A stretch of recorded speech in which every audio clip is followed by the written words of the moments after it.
Welcome to the Planet Paintball Podcast, the ultimate podcast for paintball enthusiasts. Each week, we dive into the world of paintball, bringing you stories, insights, and tips from players, coaches, and industry insiders. Whether you're grinding in the divisional leagues, aiming for the pro stage, or just love the game, we've got something for you. Expect deep conversations, behind the scenes looks at the sport, and a whole lot of passion for paintball. Sponsored by 1023 Sportswear. Looking for high quality gear that performs as hard as you do? Check out 1023 Sportswear. And as a listener of the Planet Paintball podcast, you can get 20% off your order with the code Planet Paintball. Suit up, save big, and play your best. Let's get started. All right, welcome to the Planet Paintball podcast. With me today is Chris, father of Colin and Maya Robinson, who are playing with Filthy. Chris, give us a quick rundown of the teams you've played for. So I started playing back in the late 90s. So I started playing with Absolute Carnage. Got picked up by them when they were at the indoor field. And then that kind of morphed into Dark Carnival. We started playing 10-man MPPL days, played a bunch of CFOA 5-mans. And then I took a 20-year break around 2002 or 3 and kind of got back into it when Colin did back in, 2023? Is that when we started Relapse? Whenever we started Relapse was 2023? Yeah. So got back into them, and then last year, kind of took a step back because Colin and Meyer were really taking off and a whole lot better than I am. So we started to, kind of help them and start taking them to NXL events and other events like that. So kind of just the pit dad now, I guess, and the around the country Uber driver. He likes riding with you. Yeah, he likes what, Colin? Yeah. No, he likes sleeping. Both of them. I think they slept almost the whole way to Chicago when we drove up there this past year. To be the passenger princess, huh? They both are. They're the ultimate passenger princesses. They'll let you know when they're hungry, when they need to stop and use the restroom. That's about it. So what led you to paintball? Birthday party, man. I just started with a buddy. He was like, hey, man, this is like his cousin's birthday or something. And he wanted me to go with him. So I just started. And then from there, it just kind of escalated quickly. If anybody in paintball can tell you that. Like, you play for once and you're hooked. Like that's it. That was it.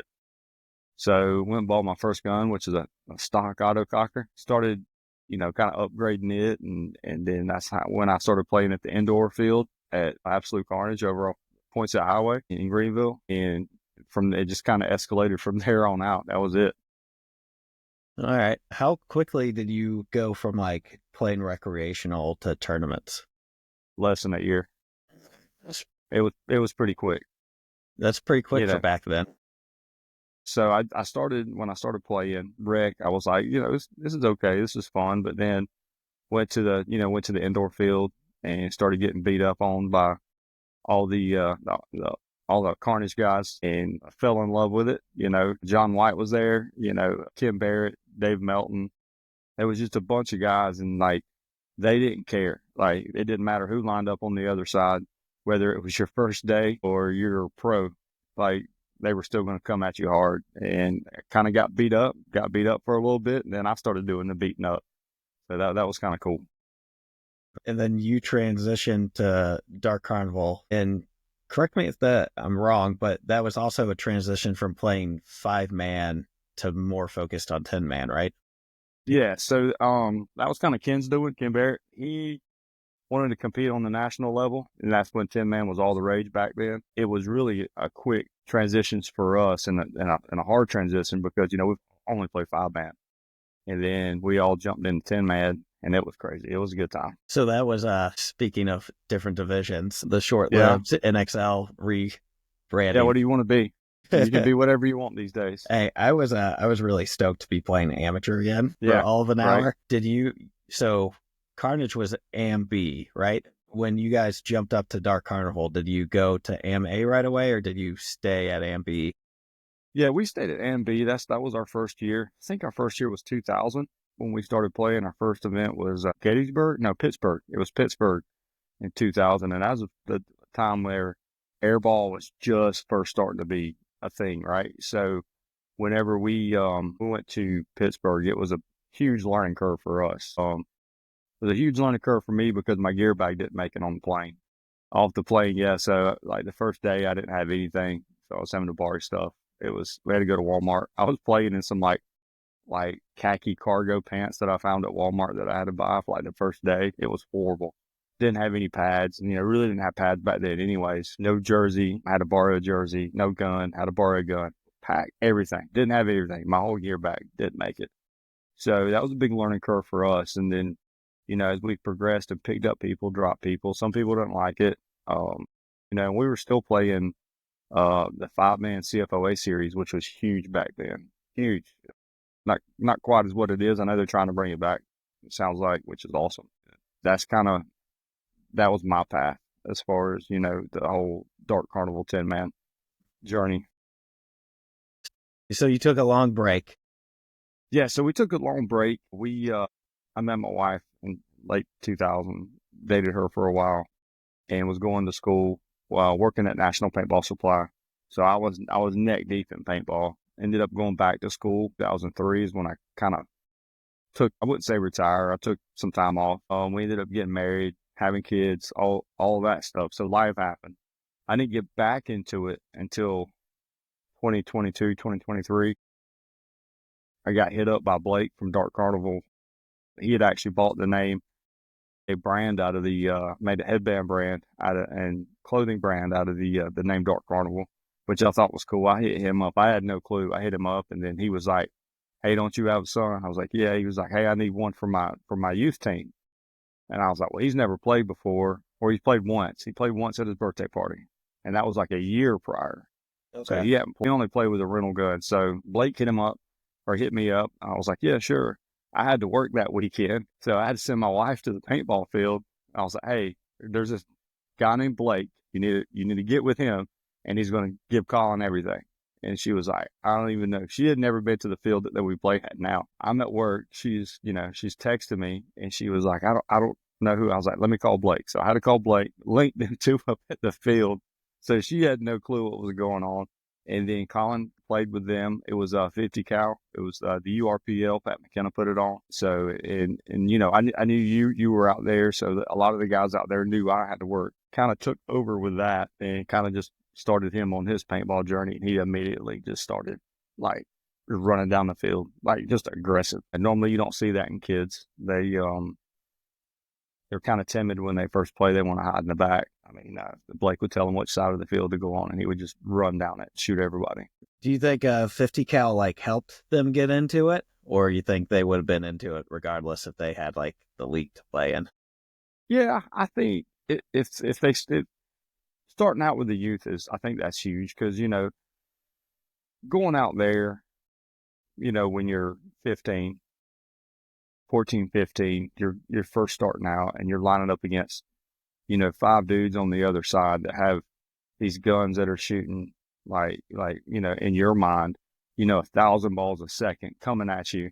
You know what I mean? I think that the youth thing kind of helps them because they were playing with EMAX, and it was semi. So it wasn't like they were out there shooting a ton of paint, although Colin did shoot, and he still does. It's always been a thing for him. He's expensive, shoots a lot of paint. So they, you're not shooting a stream at each other, if that makes sense. They're not, you know what I mean? They're not just overshooting each other. I think it has a lot that kids these days get into it that are not, I guess, it gets them into the tournament scene. So from him playing, you just wanted to get out there with him and play?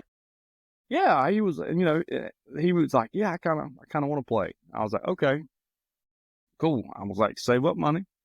I was like, "If you get half, what if you want to buy a gun? If you want to play, give up half because I wouldn't give him everything, right? Like that's one of those things that I'm big on, and I'm still doing to this day. Like you're gonna pay for it, but I'm not gonna make him pay for all of it, right? So I said, "Hey, save up for a gun. Let's figure out what you want." It was an axe, so He started out with an axe, and he went to work, did some stuff around the house, earned his money. I think he got it within 2 weeks, and I wasn't expecting it.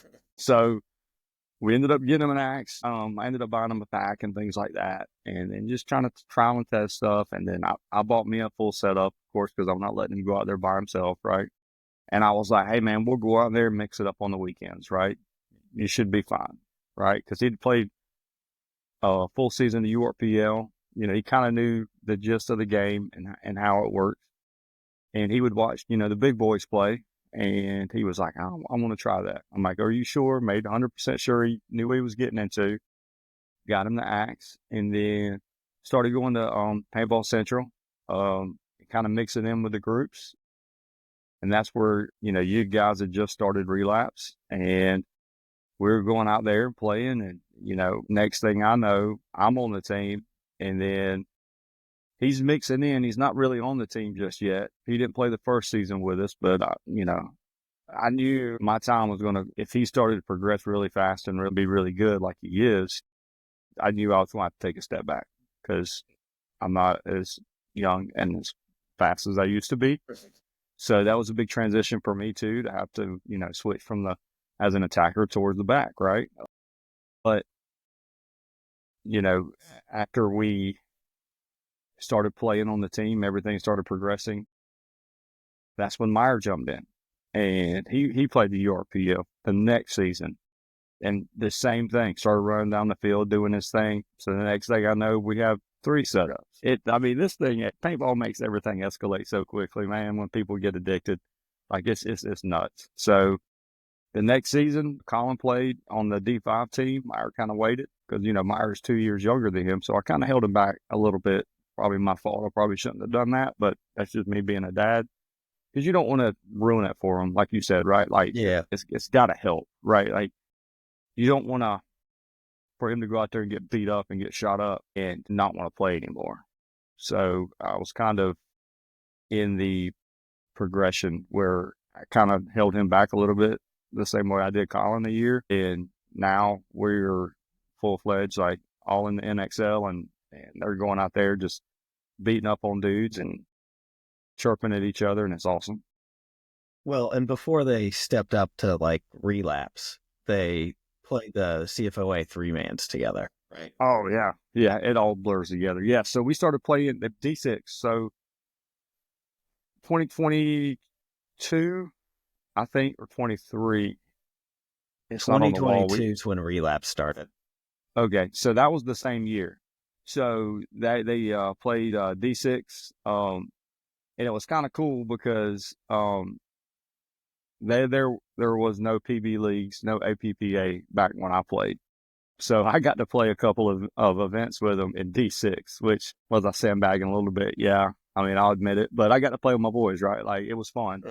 And, you know, as it being D6, you know, that was the last few years, a lot of people have started to get back into paintball, which is weird. And there's a lot of people coming back, getting back into it. Well, their APPAs have dropped or their points have dropped. So now it's time for, you know, everybody to get back in, which, you know, for me, I'm kind of glad I had a D5 season with Relapse because, you know, and y'all say, and yet you guys make fun of me all the time when we played that first year back, we played the Toys for Tots. And there's pictures of me out there, and I'm out there like teacupping my gun. And it's Double knee sliding. Man, hey, I still double knee slide, man. You can't knock on the double knee slide, man. It was just weird, the mechanics now, right? The mechanics, like having to slide. We weren't pretty at all. I mean, if you go back and watch some of the push videos and stuff, these dudes were just head first. Like, there was no, you know what I mean? Like, we're like off the break, we're shooting from the hip, right? Like, there was no, it was crazy. It was just lawless. You know, we didn't have anything. We just did what we thought we needed to do. So, but going back to the CFOA, yeah, I got to play the event with them, and they won, I think, every event. I think it was 5 I think there's 5. They won every single one but one, I believe. So they ended up winning the series title, which was pretty cool. The next year they bumped up to D5. They won it. And it was just, you know, it just kind of fed, you know, them through the ranks, you know. Yeah. And then they got picked up and played with the D5 team on Relapse, which was pretty cool. Got to see them play together on Saturday, and then we played on Sunday. Last year was kind of relapses last year. I knew kind of going into last year that that was probably it for me as far as being committed to a team as a player because of them. Colin was getting, has met so many friends during this. A couple teams were trying to pick him up throughout the CPXL, our local regional league here, trying to pick him up. So I knew I'd be traveling for that, taking him to practice. So I knew last year was probably my last, kind of being fully committed to a team. Didn't work out the whole year, but it kind of worked out for Colin and Meyer at the same time. Yeah, that's I wish we were still doing the regional thing together, but yeah, it is a cool journey, and they're getting some really cool opportunities with the Filthy crew for sure. Yeah. So quick story about how that happened. It was just kind of weird. Don Colomesta, who owns Filthy, was he put in the NXL free agent chat looking for another. I just happened to be scrolling Facebook, needed another kid for his youth line at NXL Mid-Atlantic up in Atlantic City last year. So Colin was supposed to play with another team, and I told Meyer, I was like, "Hey man, we're going anyways. Do you want to play? I'll pay for it, whatever." He was like, "Yeah, sure." So we committed to them. No, Don was like, he was like, I need a killer. I'm like, well, the kid's a killer. And then he was like, and he'll probably laugh at this now, but he was like, well, every dad says their kid's a killer. And I'm like, yeah, I get it, right? Like, yeah. But I gave him some references, and then he was like, okay. And then a little bit later, he hit me up. He goes, all right. So he kind of bought a sight on scene. The kids these days, like they all have these VR headsets and stuff like that. Well, half the team knew each other and didn't even realize it because they all play together on the VR, but they only knew each other by their little names, like their little gamer tags or whatever. And they all know each other by that, but they knew each other and didn't realize it. So the youth team last year.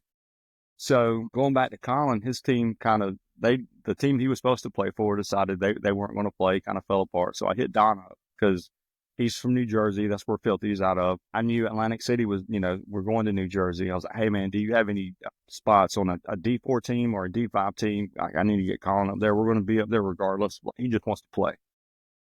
And then so he hit me back later and he was like, yeah, I got a spot on my D5 line if he wants to be one of my D4 guys. I was like, cool, not a problem.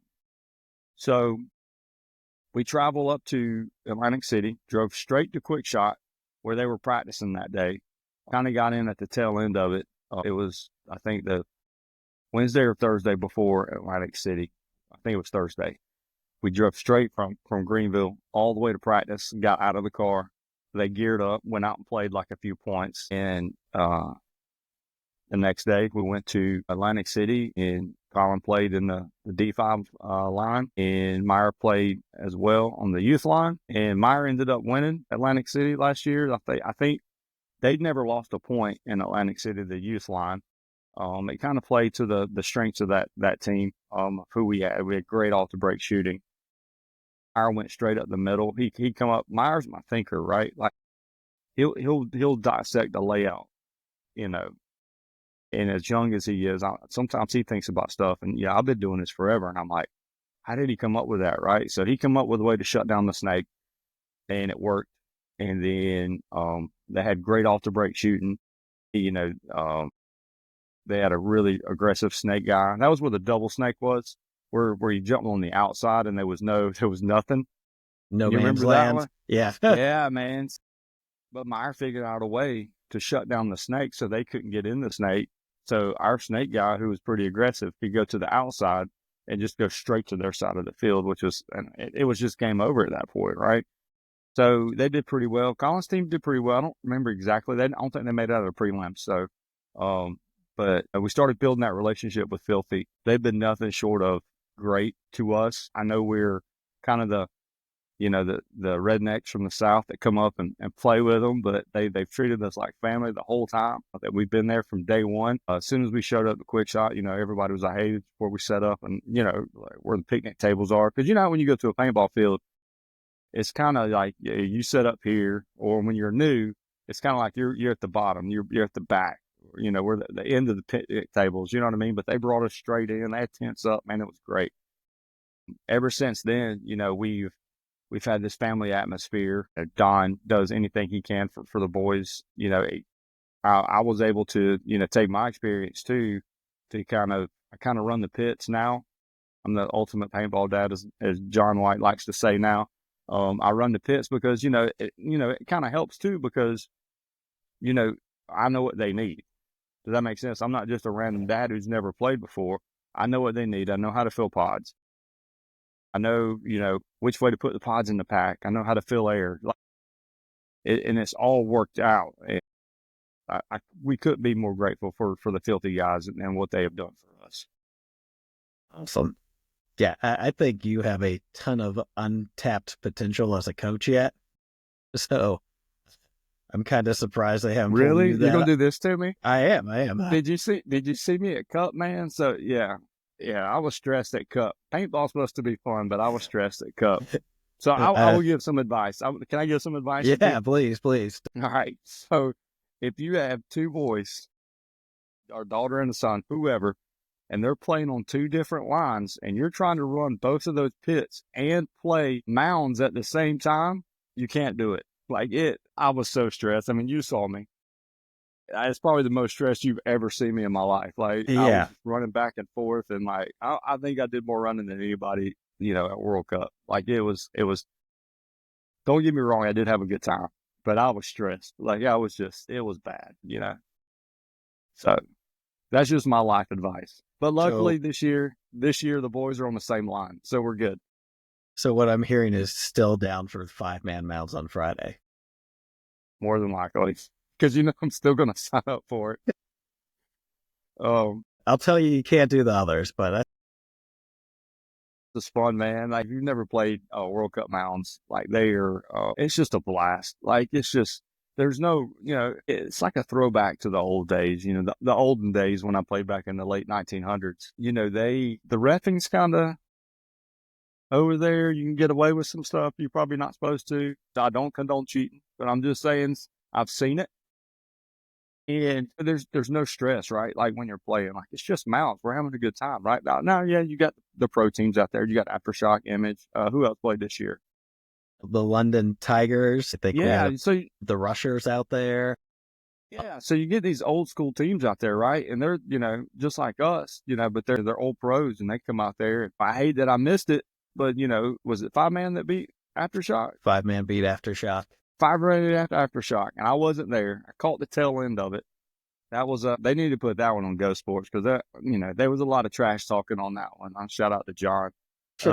That was a fun one, because we had just finished the match, and so I had to run over there, and I caught the tail end of it. So I missed that one, but yeah, it's always cool. You can beat the pro teams. It's always a good time. It's just less stress. The only thing that sucks is they're your sun up from sundown, because you play all your games that day, because they got to play the 10-man the next day and then 7-man on Sunday. But other than that, man, the mounds, I think it's a hidden gem at World Cup that people don't realize. Definitely. Yeah. But don't everybody go in and play it, because that's ours. That's what I said. Yeah. Yeah. Yeah. The mounds is just a ridiculous amount of fun. So I know some people will knock it and say it's not true classic paintball, which the scoring's a little different, but it makes sense for it being World Cup and what it is, and not a classic event per se. It is a good time. You got to work in the industry, like you mentioned before. So let's take us through that. So, when I first started playing, I was like, man, this is awesome, right? I was buying stuff from offline. Back then, it's kind of like Lone Wolf is now, but everybody, there was a ton of people like Lone Wolf. It wasn't just one or two, like the big companies there are now. There was a ton of companies out there. Everything was going online back in the early 2000s. Well, probably half your people don't remember that, but so I was just like, man, I want a job. I want to do this as a job, right? And so I found out that there was National Paintball Supply in Greenville. I was like, there's no way that one of the biggest, manufacturers in Greenville. So there was. So I went up there and I applied for a job. I didn't know what job I was applying for. I just kind of walked to the front. They had a showroom, and then so the showroom was on the side of the building, and then the main entrance where all the imported people went. So I went in the front. I didn't go in the side. I was like, they opened up the little glass and said, "Can I help you?" I was like, "I want to apply for a job." She goes, "Well, what kind of job do you want?" And I was like, "I don't know. I mean, I'm 19 at the time. I was like, I don't know. I just want a job. Like, what do you got? I work in a warehouse. Like, what do you want me to do?" So at that time, luckily, one of the guys that was in the internet sales come walking out to go to lunch. And he's like, "Hey, man." And I kind of knew him from another paintball field. It was a loose relationship, if that makes sense. Like, it was, we knew each other's face, right? And he's like, "What are you doing up here?" And I was like, "Hey, man, I'm just applying for a job." He goes, "Man, we need another internet guy." I'm like, "No shit." So can we cuss? Yeah. Okay. We're deep enough in. It's marked for 18 up, I think. Okay. So I was like, "Okay, cool." He's like, "We need an internet guy." I was like, "I don't know what that is, but I'll do it." Right. So he brought me to the back and kind of showed me what they did. And they were like, "You said something you'd be interested in?" I'm like, "Cool. Yeah, that'd be fun." So we still got to go through the interview process and all that. So I met with Doug Brown and interviewed with him, who was the vice president at the time, and pretty much hired me at then. And so I started working a desk job selling paintball stuff. And the best part about it, I got it at cost. I got my paint at cost. You know what I mean? Like, it was great because I was tired of, back then you paid, if you went a Pro All Platinum, it was 2,500 rounds in a box. But like sometimes it was $110 a case. Yeah. And that's going to blow some people's minds. You remember that? It was expensive. So I was tired of paying for that. So I got a job at the paintball company so I could get a discount on all the paint and play more. So, and then Kavanaugh, who owned Planet Paintball at the time and run Absolute Carnage, he had an account with them, obviously. And then like Friday nights, or he would text me or call me. He goes, "Hey man, will you grab so many cases, put it on my account, and just bring it to the field when you come out here?" Because I would leave work on Friday and go out there and play till about 10 or 11 o'clock at night. So like I would deliver his paint for him. So I would grab Joe's paint and deliver it for him. Now Joe still made me pay for the paint that I delivered to him. Of You know what I course he mean? did. Like he didn't hook or he might not made me pay like field and air like, but I never got any paint, so I still had to bring my own paint. So we did that, and then it was just a crazy time. I met so many people at the time from field owners and whatnot, and was just doing online orders. Like, just if somebody ordered something online on one of our websites, and back then we had, I think, 5 or 6 websites that were under different names and nobody knew about it, but it comes straight to National Paintball. So we could sell like other people's stuff and people didn't realize it. I probably shouldn't say this, but I am. So we would sell all kind of stuff, right? So it would come into us. It would go, forget exactly how it came. It was through my email or what, but the order would come to me. I would enter it into the system and then send it back to the warehouse, and then it got shipped out.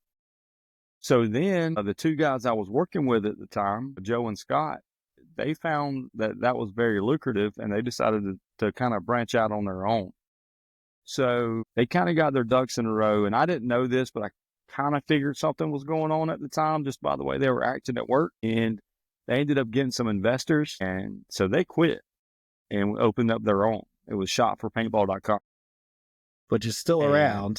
It is. Like, yeah. I think Trade My Gun owns it now or something. Yeah. So that started with us. Well, it started with Joe and Scott, and then, about a month or 2 later, when they started getting more orders and they started, getting in magazines and everybody was ordering from them, they could order more product. They switched to a building that they could have a huge warehouse in, and then they called me. They're like, "Hey man, you want a job?" I was like, "What am I going to do?" They're like, "Same thing you're doing now, but make more money." I was like, sold, right? They're like, "We'll give you every weekend off if you want to, like whatever. Like, this is going to be a Monday through Friday. If you need a Friday off to go play paintball for a tournament, you're gone." It's like, sold. So I did that for a few years, and we ended up, so they went to a trade show one year, the paintball trade show. I don't know what it's called now. Is it the Summit? Isn't that what it is now? Yeah, it's the Summit now. It was kind of like that at the time, where all the companies come in. I don't remember where it was, but they went, and because we could order at Shop 4 from anybody. So we could sell anything that we wanted. We didn't have to stick to national paintball stuff or, Spider stuff or whatever. So we would order a bunch of stuff from Tippmann, Spider, and we'd order the high-end guns. We didn't really sell many high-end guns. We were more for the more the rec player, the more beginner player, and we would buy paint from any manufacturer. We'd order seconds from them at the time. We had some side story. We had some monster big ball. I think it was Nelson. Was it Nelson? Nelson had big ball. Man, we ordered like 5 pallets of seconds from these, and it was just a white box, nothing in it. If you bought this was during Christmas time, if you bought a complete package where a mask, a gun, and then the CO2, because it was still CO2 back then. If you bought that, it was $20 for a full case, and they would give us as the salesman $5 per case. I still don't know how much we paid for that, but if we're selling it for $20 and I'm getting $5 for a commission on each case, man, I probably sold 3 pallets of it before anybody knew what happened. I sold it to everybody, man, and that stuff was horrible. God, it was seconds. I don't know what it was that made them seconds, but we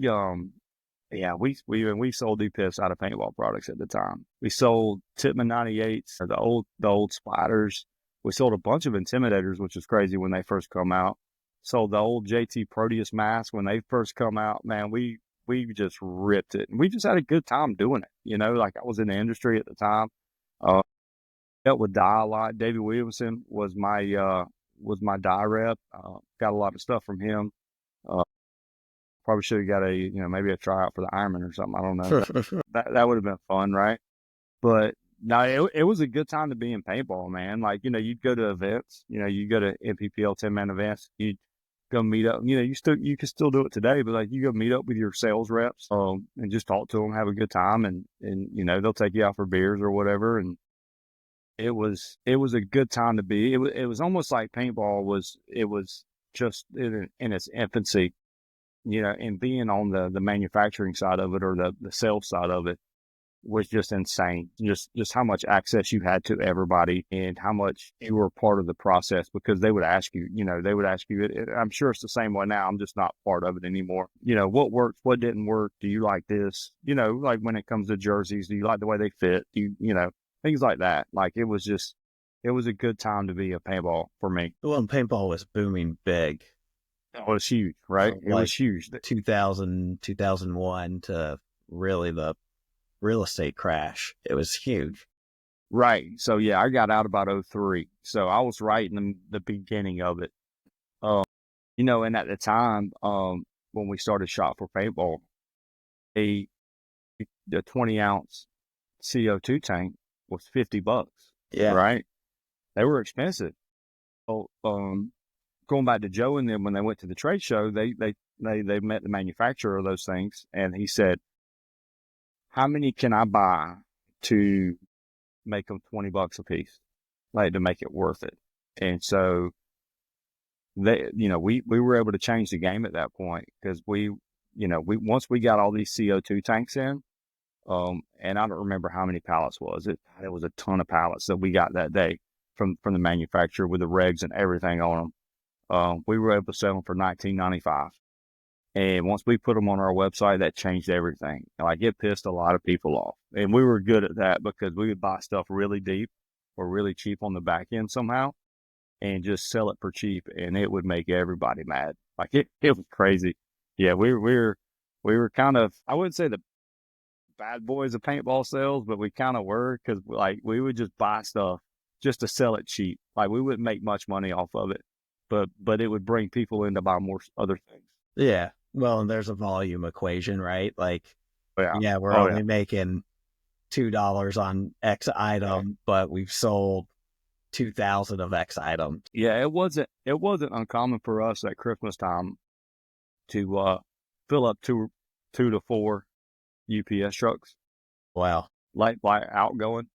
Were you still there when they did the Ion, or was that after you? That was after me. Okay. Because I've heard stories of like, we aren't even counting per gun, we're counting per pallet. Yeah. Yeah, it was. Yeah, those are crazy days too, right? Yeah. I think I heard that from Mike, who worked at Planet and ran Nugent for a while. Right. Yeah, I don't know if you remember this, but when the Die and Vision came out. Yep. Cause well, Dark Carnival was sponsored by Dye at the time. Yeah. And then we got one of the first batches of Envisions. Yeah. So I think I had seen one of you guys with it, and I told Joe I wanted one, and he called you up, and you pulled one off the shelf. You probably didn't know it was for me, but then I went to shop 4 to pick it up at the building. For Joe? Yeah, for Joe. For Joe. Yeah. I've picked up a lot of stuff for Joe. Yeah, I think we all have, right? He'd call me constantly. Hey, man, I need 10 cases. Yeah. Put it on my account. Everything was put on his account. I knew. I definitely remember that white box paint. Oh, because he bought a lot of it. Yeah. Because I don't know if anybody knows Joe or knew Joe. R.I.P. Loved him. But the man was cheap. And he loved the cheapest paint, especially when I went to shop for, right? Because when I was at National, they really didn't sell seconds like that. Like, it was all premium stuff, right? But when I went to shop for and I could get the cheap stuff, man, I was in Joe's wheelhouse then. Like, he was just like, what do you got? What do you got? Do you got any cheap stuff today? Yeah, I do, buddy. How much you want? And it was always 10 cases. 10 cases. 10 at a time. 10 at a time. Yeah, 10. That's all he wanted. Yeah, I definitely, because I had an Explorer at the time, and if he was working late, I would either go to you guys or National to pick up paint for the day. Right. Yeah. Guess that was after you had stopped doing the paint muling for him. Yeah. So yeah, I just wanted to play paintball. I didn't care what he knew I was coming anyways, right? So yeah, I would just go up there, and he knew I was coming that night, so he'd be like, "Hey, bring me 10 cases or whatever." I'd load up my Honda Civic and roll up there. Let's talk about indoor Planet a little bit, because I think it's definitely will blow everyone's mind now. Like, yeah, what they think of as an indoor versus back then. When did it shut down? I guess like 2001, 2000. Yeah, and then he moved to the outdoor. 2001. But it was really the only indoor, I think, in the Southeast at the time. More than likely. I don't know of any other. Well, they had the Knoxville indoor, right? Didn't they have that? They might have had one in Tennessee at that point. But it was before, like, blow-up bunkers and everything. And indoor's kind of a loose term for what Planet was. Yeah, there was holes in the ceiling, or the roof. I wouldn't call it a ceiling. I'd call it a roof. Mm-hmm. You were sheltered from the wind for the most part, but that's really it. If it was raining, you're probably still going to get wet. And the staging area would stay kind of warmer. Yeah, sort of. You were all close together. Yeah. But, it was a dirt floor. I think it used to be where they used to sell cattle or something. Yeah, so that used to be. So there was 2 sections to that warehouse. Joe had one half, and one had, was it auction house on the other? It was like it was like a car, some kind of auction. Yeah, like car auction or something on the right side. But on our side, it was a dirt floor, and I heard that the cattle thing or whatever. I wasn't 100% sure, but it was crazy. Like, when the first time I walked into there, I'm like, because it's dark. Right, there was hardly any lights, so like, when we played, especially when there was no sunlight, like, man, it was like playing in the dark, man. Like, y'all want to talk about glow ball at PB Fit and stuff, man? We played. There was no light. I mean, there was lights in there, but it was very dim. You know what I mean? Like, and it was talking about lawless, man. That place was. And we had such a good time in there, man. Like, we just. In the dirt floor, if you remember right, like, so you had the staging area to, right here with the cash register and the paint and all that. And you would enter from like where the 50 center was, right? Mm-hmm. And it would run this way back and forth, and it was flat. And then when you got to about the 50 center, it would drop off. Yeah. Yeah. Right. It wasn't bad, but you were still playing downhill. But I mean, he did a great job. He had a castle in there, he had he had the 2 castles. Yeah, in the corner, right? Like, you could play 10-man in there easy. Long ways, it was about a 5-man field, but, from 50 to 50, it was pretty large. Yeah. So you could get away with some stuff in there. And then, what was He built that. Remember at the center 50 one time, he built that. It was like almost like a tennis net, but it was clear, so you could see through it. So you knew where if somebody was in the center 50, you couldn't shoot through it. Yeah, but you could see them. Yeah, you could see them. Man, that was crazy. That's where it was a bunch of spools. Like you'd have the 3 spools up, and then that's where I learned, in my early days playing with them, to watch your feet, because I knew you'd have to stand wide, because if not, you'd get popped in the feet from the spools. They would circle like that, so you would have like a little area. Triangle. So yeah, you get a little triangle, so you could go under it and look, and if somebody's feet were there, you could just eat them in their feet all day long. And so you learn to stand wide with the spools. And then remember the Toys for Tots that I played for the first time, I was shooting people in the feet because I was looking for those shots, because that's all, I didn't know how to play X-ball. Like I didn't know. I mean, I just knew how to play paintball. So I was looking for those shots. So I think it was the 2 big wedges in the center 50. Yeah. But there was a hole, but then where it curved up, you could see from this one bunker to a hole. So I would shoot people through the holes when they would run up to the center 50. I would just shoot them in their feet, and people were getting pissed. But that's just a Joe Kavanaugh special right there. Yeah. Kind of like the mound fields at the Outdoor Planet, where the one had the notch out in it, and you could shoot cross field to the second. Yeah, if you just get right over the top of it. Yeah, every time. But to me, that was a rougher area. That was a rougher era of paintball. Area. Like you were kind of the young guy, like, essentially, right? I was the missile. I was the Colin and Meyer. So they would just send me up and have fun. Like just go up there and create chaos. Go be the bait. Yeah. I was the bait. And what do you mean by that? Like by the rougher era? Well, it was just like, it was more of a young adult male sport. Back then? Yeah. No, like everyone was like in their 20s. Not around us though, really. Well, I say late 20s, mid 20s, late 30s. I was definitely the youngest by a lot. We had John, we had you guys. We used to beat up on you guys all the time. We can get into that later. But you're a little bit after us. Yeah. But it was like me, John, and Jake. That was really it. But everybody else was kind of older. And when I mean older, I mean like 25 and up. Yeah. Well, that's old, because I was like, I don't know, maybe 13 when I first showed up there. So like everyone looks older to me. Right. And well, the same to me too, right? Like, because I'm new at this. I don't know what I'm doing. I just know these old guys have been beating up on me for so long, and now I started beating up on them, and now I can be a part of them. They invite me to the team. I make the team, start playing with them. So that's always it's always good as a young guy, because you kind of get validation at that point. They're like, okay, I've kind of earned my spot for the most part. Does that make sense? Like they've been beating up on me, not sort of talking to you, but not really. But then you start beating up on them.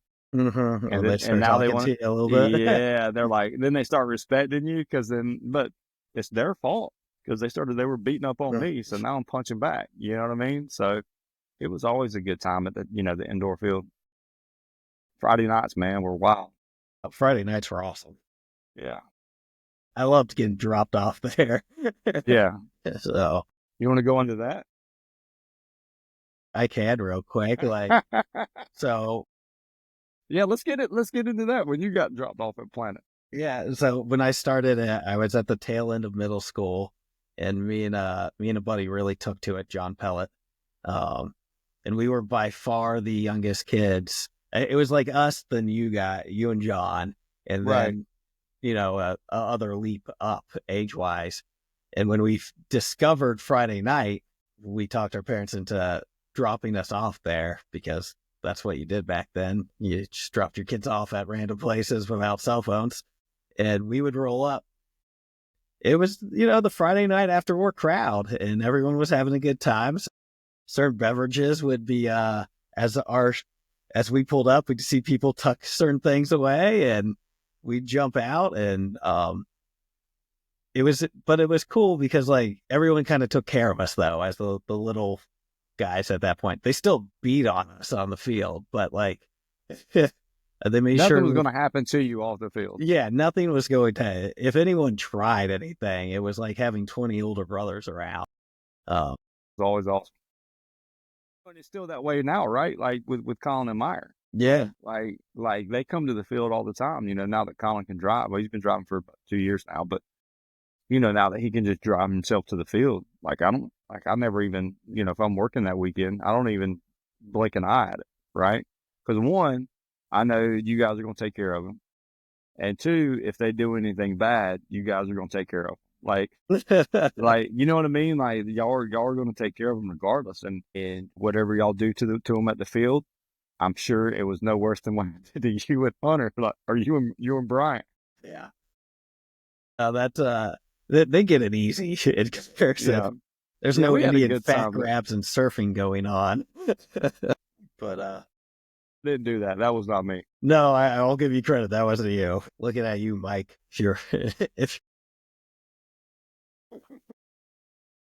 But I think that's one of the great things about paintball. Like there's, even at the NXL events, like I feel like you're relatively safe. Like, yeah, right. Like, so, let's dive into the World Cup, or 2023, or 2 years ago now.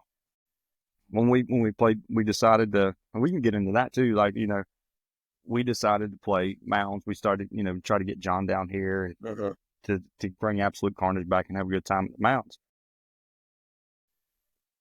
Time with the boys' first NXL event is World Cup. And to me, like, I hadn't been to World Cup in years. 20, almost to be exact. 21 years. So for me to go back to an NXL event, I was curious too, right? Like if it was still the same, right? I mean, the differences that I saw were all the fields are the same. Trade show is a little smaller, but it's still big, if that makes sense. And I still think, I don't know how many teams they had back then, but it was still huge, right? And World Cup's just a party, man. It's just a good time. So, pulling in the World Cup with the boys and like just watching their eyes, it was almost better than Christmas morning for them, because they were like, this is it, right? Like, holy crap, we're here. And watching them walk around and I've posted pictures of them. Like I took pictures with, they saw all these guys, they saw Archie, they saw Yaya, they saw Tyler Harmon, all these guys they've been watching, on Go Sports or whatever. And they're like, holy crap. And I'm like, man, let's go get our picture made. And they're like, wait, what? I'm like, yeah, just go ask them. Because paintball is so, like, you don't see that at, like, most major sporting events. Like, you do not have access, like NFL games. Like, the NFL guys are not walking around, in the concourse, You're having to pay for access. Right. But with paintball, man, these guys are walking everywhere. And, most of the ones that I would say 99% of them that I've talked to or that the boys went up to were great. Like they were, you want to take pictures with them? Yeah, take pictures with them. Like they didn't care. And, just watching the boys, I think that's what kind of brought them into NXL, is like just watching them, like, just like, wow, like this is awesome, right? It's just a party. We're here to have a good time, right? Like, yeah, we're here to win, right? Don't get me wrong. Everybody wants to win a World Cup, but they want to have a good time at the same time. Like, it's just nuts. And then seeing them from that year to this year, they kind of calmed down a little bit, if that makes sense. Like they're not as, going back to this is what kind of got me off my tangent, going back to what you said about relatively safe. Like, all right, so Thursday we walk into World Cup and Colin's gone. He's like, hey, I'm gone. He's already got friends he wants to go see. So I'm like, cool. So Meyer hangs with me. We go walking around Thursday because we don't have anything to do. We're kind of watching, seeing what's going on. And I text Colin. I'm like, hey man, where are you at? Like, it's been like an hour since I've seen him or whatever. Like, and make sure he's still alive. He's like, I'm pitting for the Russians. I'm like, what?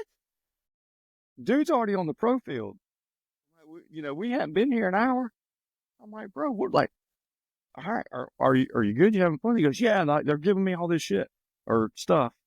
He didn't say shit. Mom, I know you're probably going to watch. But he was like, giving me all this stuff. And like the kid come back from World Cup that year with more stuff. Some dude gave him a carbon mask just because he was walking around. He was like, "Hey man, you look like you need a mask." Threw a brand new carbon mask at him. He got all this, all the like Team Tech T stuff. Like it was crazy. So then when we went back, we missed the first two events last year. But then when we started going back, then Meyer started helping him out, and he started getting all this stuff too. So the pro teams are great. All the other teams are great. They'll throw paint at you or whatever. I know after Atlantic City last year, we helped Pitt with Infamous and Greenville Growl and some other teams. Yeah. It was nuts. It was nuts. Like we brought home so much paint. So, the people are relatively safe, right? Like at those events, because if I didn't know a kid or you, right, you in general, or just anybody, and they needed help with something, you can always go to these, ask somebody. 99% going to help you. Like, unless they're running, you see them running with like 3 cases, they're probably going to a pit. Yeah. I wouldn't ask those guys because they're probably not going to help you. And it's probably not that they don't want to, they just can't. Anybody will help you with anything at these events, man. And that's what makes paintball special, is like we're a small community for the most part, and everybody's out there to have a good time. Yeah. So this last World Cup, I think I was running to get paint, but a guy had a seizure right in front of me, like as he was walking, and Just dropped. Yeah. Wow. I didn't know that. I think his girlfriend or whoever he was with, like, kind of saw it coming and was able to ease him down. But before I could even get to him, like, there were 3 other dudes there. They had already called the medics and everything in. Like, I think that's just, no one walked past without, like, making sure, like, something was being done and help was coming, and I don't see that at other sporting events and stuff, Yeah. I've kind of seen the same thing where people get overheated and they come off, right? Mm-hmm. We're waiting, say we're the next match, right? Somebody comes off the field, they're, you don't even play these guys, but they're playing right now, and he comes off, and I think it was Atlantic City, he was getting overheated, because it happens with our events, right? Like we're bad about drinking beer and not drinking water. Like it's just the way paintball is. And I don't know if this is this guy's case, but it was really hot. So he come off the field, and, we were already kind of moving into our pit because the other team had finished, but we put him in our pit, put him down on the ground, gave him water, like from our cooler. Like, you know what I mean? Like we're trying to help each other out. So paintball is a huge, huge, like, community, but it's so small at the same time, if that makes sense. Like we're not a huge sport. Yeah. We're not a huge sport. Very niche. But at the same time, like, I think it's probably around the size of, like, dirt bike. You think so? Yeah, at least at the competitive level. There's probably more dirt. I don't know. The same people that have a dirt bike probably have a paintball gun. Right. It's those guys, right? Those extreme sports guys. Yeah. Or at least have had a paintball gun or marker. So they got so much free stuff, man, at that World Cup. It was insane. They did. You were there. Johnny Lackow. Like Colin was like, PB Fit had just won their pro spot, and we were at the award ceremony, and Johnny just come up and talked to us, and we were just sitting there talking, having a good time. Like just watching everybody get their awards. We didn't get any because, well, we had a good time. We were there for a good time. We did all right. We made it past prelims at both days. We did well. We were a top 10 mechanical team that year. There you go. Mark us down. So yeah, we're just standing there, and then Colin's like, "Hey man, I want your jersey. How much?" And then, Johnny just took it off his back. Like they had just like basically come off the field not too long ago and gave it to him. He still got it. That's awesome. Yeah, like I don't know how the kid gets so much free stuff. Like I don't know how I'm spending so much money because he gets so much free stuff.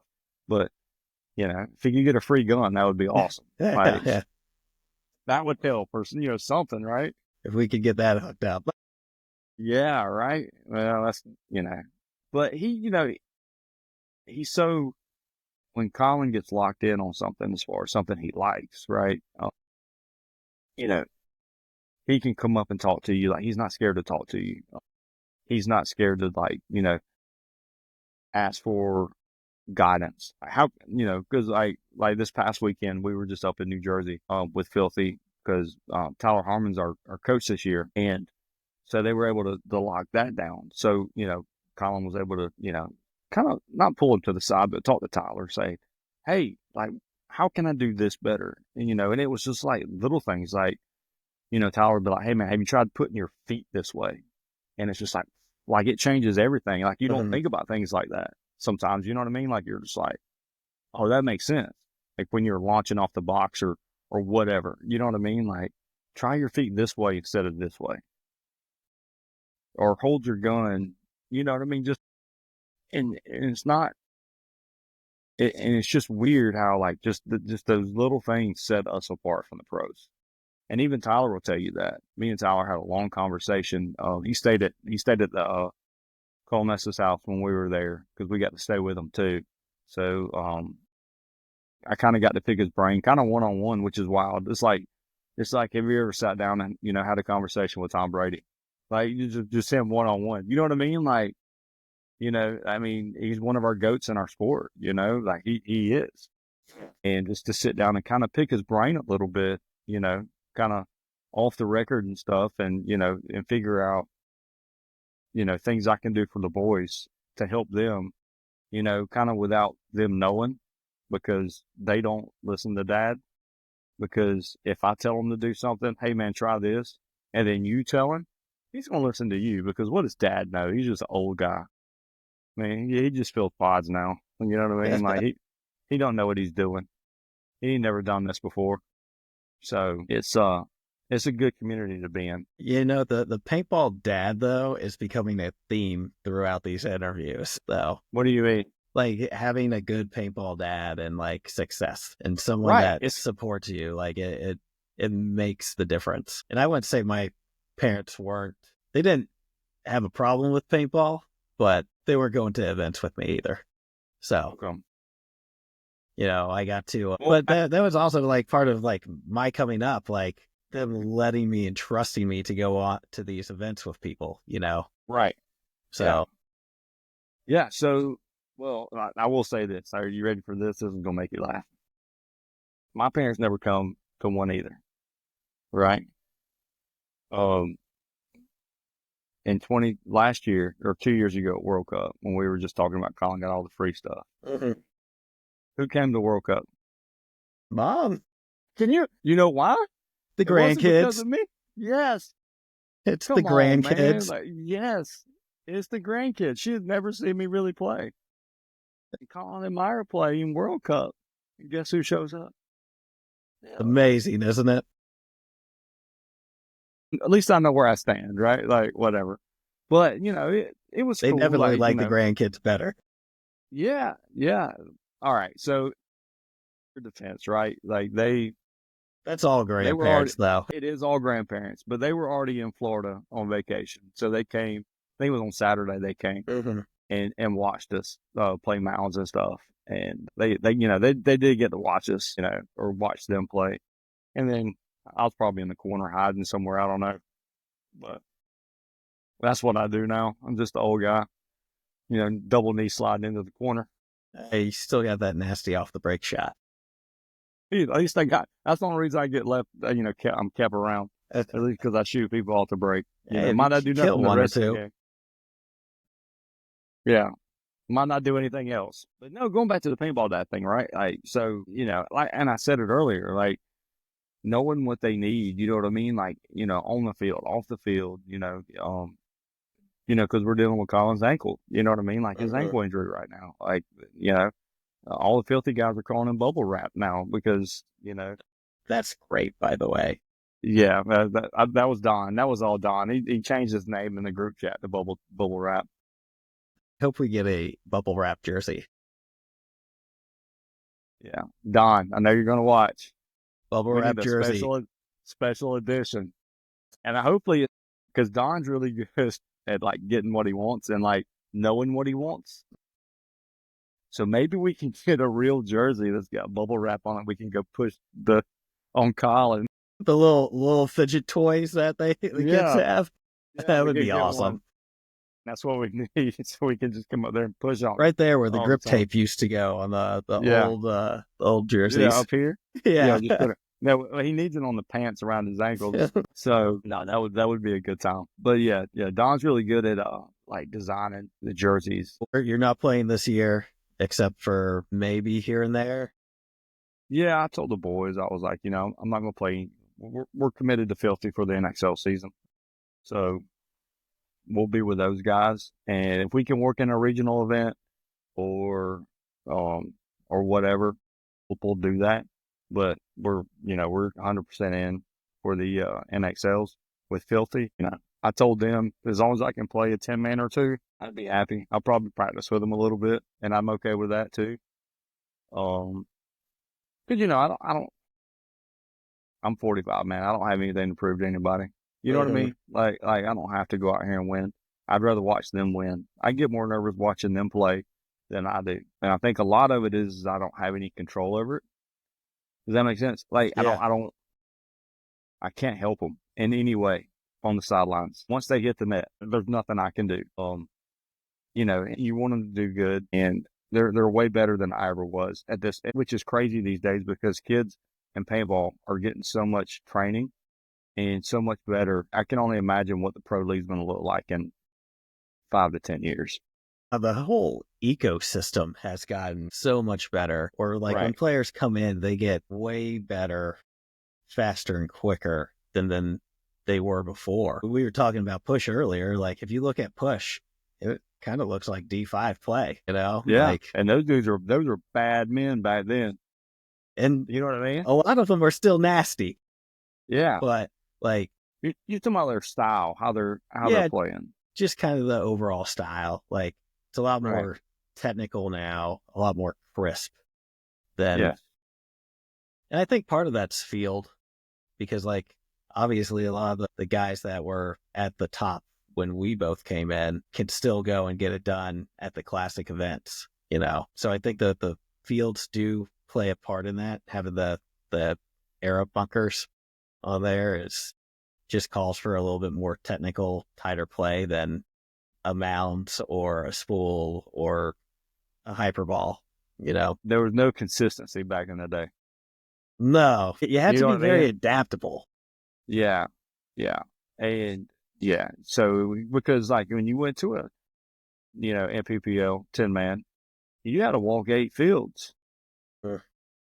Every field was different. There was no the same field. So like, and you had to remember this stuff. And there was no, like, we really didn't name bunkers.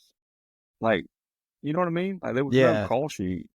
there was the 50, the 40, the 20, but that's Yeah. about Or it. the corner, the center, like that was, I mean, and you had to figure it out when you got there. Like, okay, I think he said this one. And yet Sure. sometimes you were right. Sometimes you were wrong and they're shooting you in the back, but it is what it is. But, like you said, you had to be very adaptable. How far, like, so now we have our bunker sets, right? And we kind of have people who are set to the D side or set to the snake side, right? And the D side guys, they know how to play it. They know how to angle their gun when they come off to hit that edge. You know what I mean? Like, the snake guys, they know exactly where to pop up because they practice this field how many points before the event. You know what I mean? They know exactly where to pop up if somebody says the D2 and he's across the field. So you can pop up and pop him and come back down, So back then, yeah, you had to be very adaptable because you'll play a field once for the entire event unless you move on, So it was very, very like Wild West, like, like you had to adapt and figure things out on the fly. Now, like you said, everything's more crisp. Like I don't want to gun battle either one of my sons. Like I won't tell them that, but They're gonna hear it now. they're gonna hear it now. But like, Cat's out of the bag. I mean, right? Just watching them, right? Just like watching them come out. Like, I'm like, damn. And you've experienced it too, right? With both of them. Yeah. Like when we're practicing in the snake, next thing you know, you got 3 on your back, and you're like, what just happened? Mm-hmm. You know what I mean? And it's more than likely, one of them two. Yeah. They've crawled all the way down, or they've gotten far enough where they could shoot you in the back. And it's just Well, like, and I practiced for the I did one-on-ones with Myers like a month or two ago, uh and like he just wrecked me. Like, you're just like, what happened? yeah, I was like 2 months ago I was pounding you into the dirt, and now this is not even a contest anymore. No, it's just like, this is not fun. I'm going home. I'm taking my ball and I'm going home. Yeah, that's why we now take Myers with us. Yeah. Yeah. Right. And Colin's the same way. Like they both, man, like, and I don't know when this happened, but like Colin's like, I'm going to play this too. Mm-hmm. And I'm like, and to me personally, like that scares the shit out of me. You know why? Because we talked about this in text when we were texting with Brian. Like, you can hear your brother's voice better than anybody, right? Mm-hmm. Like, you put somebody behind your brother together on the same side, two brothers together on the same side. Like, dude, that's crazy. Like, I'm curious to see it. Like, because it hasn't happened yet. I know they've been practicing, but like, Colin, he's got a bum ankle right now, so he's kind of playing the two anyways. But like him pushing Meyer up, but like he's kind of taking over that big brother role. Like, hey man, look inside. I got your corner or whatever. I got the outside or whatever. Or hey man, just go get that snake too, dude, or whatever. Like, that's scary to me. Like, if you can get those two on the same wavelength, Yeah. it might be a really good season for us if that ends up what's happening. Well, and it's really something special when you get to play with your brother. Obviously, like I've been doing it for a while with Bryant. It like, but it's also like, oh, there's something weird also where it extends to you and John, and I don't know if it's because we all came out of the same field. Okay. Because we didn't necessarily get to play a lot together. Me and John played a lot together, but me and you didn't get to play a lot together. Right. Before Relapse. But I think I pick out your voice just because we spent so much time together. Right. Easier. But also like your voice is from Old Planet, so my brain has it wired in there as Paintball. Right. Okay. Yeah. But the four of us have a very similar playing style in certain regards. Like, I feel like you can tell we came out of the same old school camp. Teacup, the double D slide? Yeah, the teacup and then double D slide and the whole bit. But those, like, besides Bryant, you and John are the only ones that I've experienced like that level with before. And Brian and he never really played in front of me. He always played on the opposite end just so we could hear each other. And because we kind of knew what I knew what he was going to do based on the game, or I could look over and be like, oh, he's about to go do something. So, and you and John have some of the same tendencies where I can just glance and know what's going on. Yeah. So it's funny. I never heard that before. If we get parallel, oh yeah, there's I can. What was it? John went and played the Tim Montresor event with PB Fit, and I had no clue he was playing until I was watching. I was like, man, that guy looks like John, like the playing style. And so the camera went in on him and finally like showed the back of his jersey. I was like, that is John. There's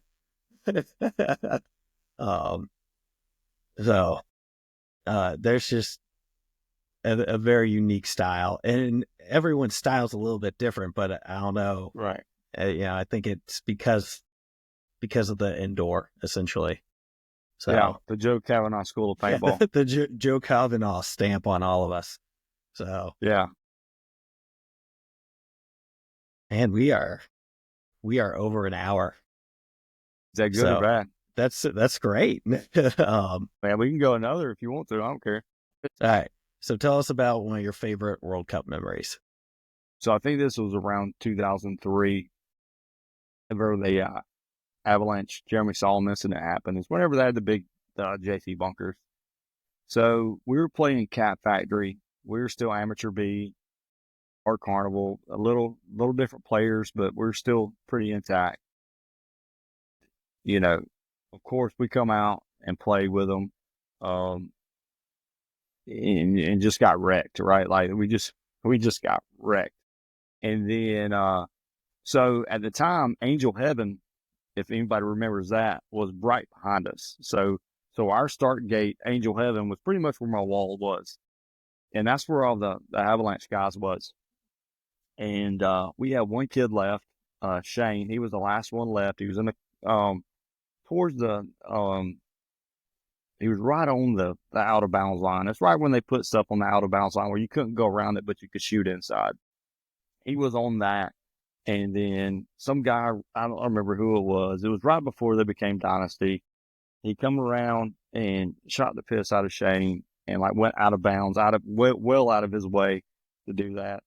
We all got mad. It was I think it was like our last game or next to last game. We knew we were out. It didn't matter. Everybody started running towards Shane because I mean they pretty much shot Shane into the dirt. I think Shane was like 16 at the time. So shot Shane into the dirt, man, and like we were pissed. We were angry. Like, man, it was like 8-on-1 or something. I think we might have shot two of them. Like they literally beat the piss out of us. And they, shot Shane into the dirt and Dave Melton, like Big Dave, right? Next thing I know, I'm running, like we're going down there to Shane. Dave is passing me. And I'm like, well, Dave is not faster than me, but Dave is looking for a fight. You know what I mean? Like, so I'm like, okay, all right. So we're getting a little crazy here. Well, next thing I know, there's yellow jerseys running next to me. And so what had happened is apparently the Avalanche guys didn't like the Cat Factory guys for some reason, or so I was told, whatever. They popped the zip ties that was holding the nets down to Angel Heaven and crawled under the net was going down there to help us. So a little bit of pushing, nothing crazy, a little bit of pushing. Everybody went their ways, but that was a little crazy. Another one, this was Chicago 2001. And I remember this vividly, and all you NHL guys will love this. So when you played 10-man back in the day, like if you were amateur B, you played one pro team, I think 2 amateur A teams, and then the rest were amateur B teams. So you always played one pro team no matter what, which was always kind of cool, right? Sort of. But in this instance, we drew Bad Company, and who played on Bad Company? Tom Cole. Okay, that's all I need to know. All right, so that's who we need to know, right? So Tom Cole, right, played on Bad Company. Did he own them? Or he owned the Bad Company, yeah. Did he? Okay, I don't remember. So we drew them in the woods. So we decided, like, we need to throw a Hail Mary, right? It's our pro team. Like, and you know this as well as I do, is like, when you play a pro team in the woods, it kind of sort of evens it out. There's like a little equalizer. Yeah, like, just a little bit, right? Like, it's not like straight up, like, hyperball or something like that, right? There's the woods kind of equalizes everything almost. And the technical skills not as necessary to win. Right. You just got to be a little sneaky or whatever. So we decided we were going to put like 7 people on the top side because the field's kind of like this. It sits at an angle. So we were going to put 7 people up there and try to blow this top side out. So it was like me in the middle and 2 other guys down here. And we're just going to hold it. Like, don't die. That's all we have to do is don't die. So these guys up here were just going to kind of just blow this side of the field. Well, they did. They blew that whole side. And next thing, and I'm sitting there just shooting, just having a good time in the middle, like whatever. And things get really quiet up top. I'm like, what's going on? Like, that's not a good sign, right? So I look up and next thing I know, I see a guy running this way, and I'm like, away from kind of us. I'm like, that's not our jersey. Wait, that's the bad guys, right? So I go up there and I just start like just pumping paint, trying to run the field. They ended up hanging the flag. Long story long, dead man walked us, an amateur B team. So whenever he was walking, the dead boxes were up top where everybody else was. So he just kind of walked up there, and they went to go shoot him, and he was like, "Don't you shoot me, don't you?" Well, he never said I'm out. He just said, "Don't you shoot me." So they're like, "Okay, guy must be out or whatever." So they continued to wreck the side of the field. Well, he walked down and shoots them all, and yeah. So we almost had him, but it still doesn't count because we didn't beat him. But we got dead man walked by Tom Cole. So that was always a good memory, sort of. It's a fun one. Yeah, it's a fun one. Yeah, that was a good time. So that's something people don't get to do anymore, is dead man walk. Yeah, that's that was a legitimate thing back in the day. And that's why one of the first things they tell us at Mounds at Cut, they're like, no dead man walking. Yeah. We're like, taking all the fun out of it. I know. We're just here to have a good time, man. That's it. All right. Well, we've been doing it. We're going to definitely have you back, Chris. And why don't you give the boys shout out and, or shout out the boys' sponsors. And, yes, because I don't have any. I'm kind of self-sponsored. So, old people, they really don't have sponsors other than their wallet. But no, Filthy Streetwear, they take care of the boys. They have awesome pants. Don gave me a set of pants at Cup, one of his prototype pants, and I think they're going to be great. I've worn them for a couple of events. I love them. The jerseys are great. I think they're vented on the sides, and I think they're just as better as JT or Carbon. Like they're just the quality and how lightweight they are. They breathe well. They make a lot of great items. They're coming out. Their website's going to be soon. It's going to be released here real soon, so it'll be easier to order stuff. They're going to have the cotton t-shirts here. They fit well. At the end of the day, like a sponsor can make or break it, especially a kid, right? But it's how they treat them. Because I know Don, even if you're not a sponsor of Filthy, Don, if you have a problem with your product, I think, or your shirt, jersey, or whatever, Don's going to make it right because he don't want anything to be bad out there. Like he don't want his product out there to be bad. And it could be something as simple as a bad stitch or something, like, right? Because that happens during manufacturing processes. So they do really well, and we could be more grateful for those guys. That's really it for our sponsors. It's just Filthy. Like to say thank you to the Filthy family, the team. They've treated us well. They love the boys. I know the boys love them just as much. They treat us well whenever we're around. It's not like I said in the very beginning, it's not like we're just the Hicks from South Carolina. You know what I mean? Like they know the boys are ballers and they're here to play and they respect us. It's not like just these random, and I know I've said it before, but like these random Hicks that are just showing up. Because I mean, who flies Jersey for in January for paintball practice? Like, right? Like it's got to be somebody crazy and committed. So the boys are committed. They're excited about this season, and I can't wait to see what they do and how many events we can pull off. Filthy's got 3 lines this year. They got 4 lines. They got a D3, D4, D5, and then the youth line is still going strong. So this year is very promising with Tyler Harmon coaching. Stevie Reyes from Wrecking Crew's also coaching them. I think that it's going to be a really good year for these guys. Awesome. I think it's going to be a good year for them too. Like they're definitely putting in the work. They got the pro coach. They got the semi-pro guys. Like they're doing all the right things. Yes, I think so too. Now we just got to keep them healthy. Yeah. Wrap them in bubble wrap. Bubble wrap, and then Myers having surgery when he gets back from the combine. Both boys are, I know we're going long here, but both boys are going to the combine here in a couple of weeks, try out for Team USA. So right after that, Myers having surgery on his finger, which is outpatient thing. I mean, quick, so nothing to worry about. As long as everything goes good. And then we'll have them out there they're just ripping it together. And I hope that they are able to play on the same side together like we talked about earlier. Yeah, no, you can already see the chemistry there. I think it's going to be a good combo, 1-2 punch. So yeah, they're both just so good in very different ways too. And I think it, Yeah. and I've told both boys this, like Colin is very instinctual. Like He just goes, right? he just goes, he gets it. And Meyer is a thinker, but you can see it. And he's thinking things that people that have been playing the sport for 20 years aren't thinking. Yeah. I mean, he does that to me all the time. He's like, let's just shoot this. And I'm like, that's not going to work. And then it works. And you're just like, bro, you've been playing for like 3 years, man. How do you already know this? Like, I'm not even thinking about this. So, yeah, he's going to make, well, they're both going to make hell of players, but Meyer is going to be a hell of a coach if he wants to one day. yeah, he definitely got that in him. Not to say that Colin couldn't, but Colin just gets to like, you know what I mean? Like everybody just run down the snake side. Like we're pissed at this point or whatever. You know what I mean? Like, but Myers, we're analytical kind of guy. yeah.